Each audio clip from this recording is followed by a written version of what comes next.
DFO Ajith K Raman സ്ഥലത്തെത്തിയിട്ടുണ്ട്. അദ്ദേഹം നാട്ടുകാരുമായി സംസാരിക്കുകയാണ്. നാട്ടുകാർ അവരുടെ പ്രതിഷേധം DFOയെ അറിയിക്കുന്നുണ്ട്. അതാണ് നമുക്കിപ്പോൾ ഈ ദൃശ്യങ്ങളിൽ കാണാൻ കഴിയുന്നതും അതുതന്നെയാണ്. എന്തായാലും ജനപ്രതിനിധികളടക്കമുള്ളവർ ഇവിടേക്ക് എത്തിയിട്ടുണ്ട്. മറ്റ് വിവിധ രാഷ്ട്രീയ പാർട്ടികളുടെ നേതാക്കൾ ഉൾപ്പെടെയുള്ളവർ ഇവിടേക്ക് എത്തിയിട്ടുണ്ട്. ഈ അറുമുഖൻ എന്ന് പറയുന്ന അദ്ദേഹത്തിൻ്റെ പ്രായം 67 വയസ്സാണ് അദ്ദേഹത്തിൻ്റെ പ്രായം. അദ്ദേഹം തൊട്ടടുത്തുള്ള ഈ പുളക്കുന്ന് എന്ന് പറയുന്ന ഒരു പ്രദേശമുണ്ട്. അവിടെ ഉള്ള ഉന്നതിയിലാണ് അദ്ദേഹം താമസിച്ചിരുന്നത്. യഥാർത്ഥത്തിൽ ഇദ്ദേഹം 50 വർഷം മുമ്പ് തമിഴ്നാട്ടിൽ നിന്നും എത്തിയ ആളാണ്. ഇവിടുത്തെ തോട്ടം തൊഴിലാളിയായി ജോലി ചെയ്തിരുന്ന ആളാണ്. 30 വർഷത്തോളം ഇവിടുത്തെ എളമ്പളേരി എസ്റ്റേറ്റിൽ എസ്റ്റേറ്റിലെ തേയില തൊഴിലാളിയായിരുന്നു. പുളക്കുന്ന് കോളനിയിൽ ഇതിനുശേഷം അവിടെ വീട് വയ്ക്കുകയായിരുന്നു. ഇന്ന് വൈകിട്ടോടുകൂടി ആന ചീറുന്ന ശബ്ദം കേട്ടു എന്നുള്ളതാണ് നാട്ടുകാർ പറയുന്നത്.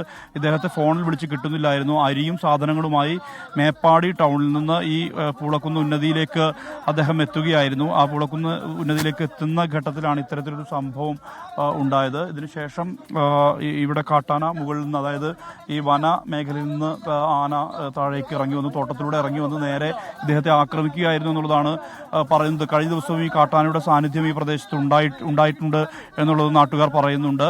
എന്തായാലും അതിദാരുണമായ ഒരു സംഭവമാണ് ഇവിടെ ഉണ്ടായിരിക്കുന്നത്. ഇപ്പോൾ DFOയുമായി നാട്ടുകാർ സംസാരിക്കുകയാണ്. അദ്ദേഹത്തോട് തങ്ങൾക്കുള്ള അമർഷം അറിയിക്കുന്നുണ്ട്. പ്രത്യേകിച്ച് ഈ കൂട്ടത്തിലുള്ള മനു എന്ന് പറയുന്ന ആളുടെ അച്ഛൻ 8-9 വർഷം മുമ്പാണ് കാട്ടാനയുടെ ആക്രമണത്തിൽ കൊല്ലപ്പെട്ടത്. അത്തരം അനുഭവങ്ങൾ കൂടി ഇവിടെയുണ്ട്. തുടർച്ചയായി കാട്ടാനകളുടെ ശല്യമുള്ള പ്രദേശമാണിവിടെ. ഈ ചെമ്പ്രമലയുടെ താഴെയുള്ള പ്രദേശമാണിത്. ഇവിടെ തേയിലത്തോട്ടങ്ങളാണ് പ്രധാനമായും ഉള്ളത്. ഈ തേയിലത്തോട്ടത്തിൻ്റെ അകത്ത് വെച്ച്, അതായത് ഈ ഉന്നതിയിലേക്ക് പോകുന്ന വഴിയിലാണ് ഇത്തരത്തിൽ കാട്ടാനയുടെ ആക്രമണം ഉണ്ടായിരിക്കുന്നത്. എന്തായാലും ആ ആളുകൾ ഈ പ്രതിഷേധം ഉന്നയിച്ചുകൊണ്ട് ഇപ്പോൾ DFOയുമായി സംസാരിക്കുന്നുണ്ട്. എന്തായാലും ഇതിൽ ഒരു നടപടി ഉണ്ടാക്കണമെന്നുള്ള ആവശ്യമാണ് ഉന്നയിക്കുന്നത്. ഈ കേവലം ഈ ധനസഹായം എന്നതിലപ്പുറത്തേക്ക് ഇതുമായി ബന്ധപ്പെട്ട ഇത് പരിഹരിക്കാനുള്ള ശാശ്വത പരിഹാരം ഉണ്ടാകണമെന്നുള്ള ആവശ്യം നാട്ടുകാർ ഉന്നയിക്കുന്നുണ്ട്. അജിത് കെ രാമൻ അവരെ കേൾക്കുന്നുണ്ട്. എന്തായാലും ഇവിടെ ഫോറസ്റ്റ് ഉദ്യോഗസ്ഥരുണ്ട്. അപ്പോൾ തന്നെ മേപ്പാടിയിൽ നിന്നും പോലീസ് സംഘം ഇവിടേക്ക് എത്തിയിട്ടുണ്ട്. 8 മണിയോട് കൂടിയാണ് ഈ ഒരു സംഭവം ഉണ്ടായിരിക്കുന്നത്. 8 മണിക്ക് ഇദ്ദേഹം ഇന്ന് മേപ്പാടി ടൗണിൽ ഉണ്ടായിരുന്ന ആളാണ്. വീട്ടിലേക്ക് അരിയും സാധനങ്ങളുമായി നടന്ന് വരികയായിരുന്നു. ഇതൊരു വഴിയാണ്. ആ വഴിയുടെ ഓരത്ത് ആണ് ഇദ്ദേഹത്തിൻ്റെ മൃതദേഹം കണ്ടെത്തിയത്. നാട്ടുകാർ ഉൾപ്പെടെ ഉള്ളവർ നടത്തിയ തെരച്ചിലിലാണ് ഈ മൃതദേഹം കണ്ടെത്തുന്ന ഒരു അവസ്ഥ ഉണ്ടായിട്ടുള്ളത്. വനംവകുപ്പ് ഉദ്യോഗസ്ഥർ ഇവിടേക്ക് എത്തിയിട്ടുണ്ട്. DFO തന്നെ എത്തിയിട്ടുണ്ട്. അദ്ദേഹം കാര്യങ്ങൾ വിശദീകരിക്കുന്നുണ്ട്, സംസാരിക്കുന്നുണ്ട്. എന്തായാലും ഇതുമായി ബന്ധപ്പെട്ട് സംസാരിക്കുന്നുണ്ട്. ഇതിൻ്റെ വിശദീകരണം അടക്കമുള്ള കാര്യങ്ങൾ സംസാരിക്കുന്നുണ്ട്.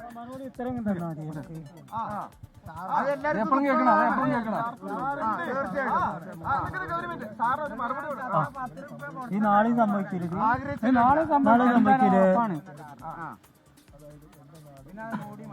സാർ? അതല്ല പ്രശ്നം. അവര് പറയട്ടെ.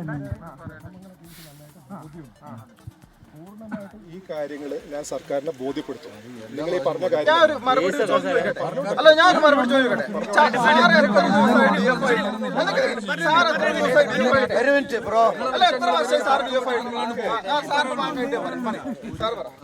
ഭയങ്കര കൂളായിട്ടാണല്ലോ സംസാരിക്കണത്. ഈ പ്രതിഷേധങ്ങൾ വയനാട്ടിന് ആദ്യത്തെ സംഭവമല്ല. നിരന്തരം ഇത്തരത്തിലുള്ള കാട്ടാനാക്രമണത്തിൽ മരണങ്ങൾ സംഭവിക്കുന്നു. ഈ ഉദ്യോഗസ്ഥർ വരുന്നു, അനുനയ ചർച്ച നടത്തുന്നു, പാരിതോഷികം പ്രഖ്യാപിക്കുന്നു, പോകുന്നു. അതിനപ്പുറത്തേക്ക് ശാശ്വതമായ പരിഹാരം ഇനിയും കണ്ടെത്താനാകില്ല. ഈ പട്ടികയിൽ ഇനിയും എത്ര പേരുകൾ വരുമെന്ന ഈ ചോദ്യം മാത്രമാണ് വയനാട്ടുകാരെ സംബന്ധിച്ച് ബാക്കിയുള്ളത്.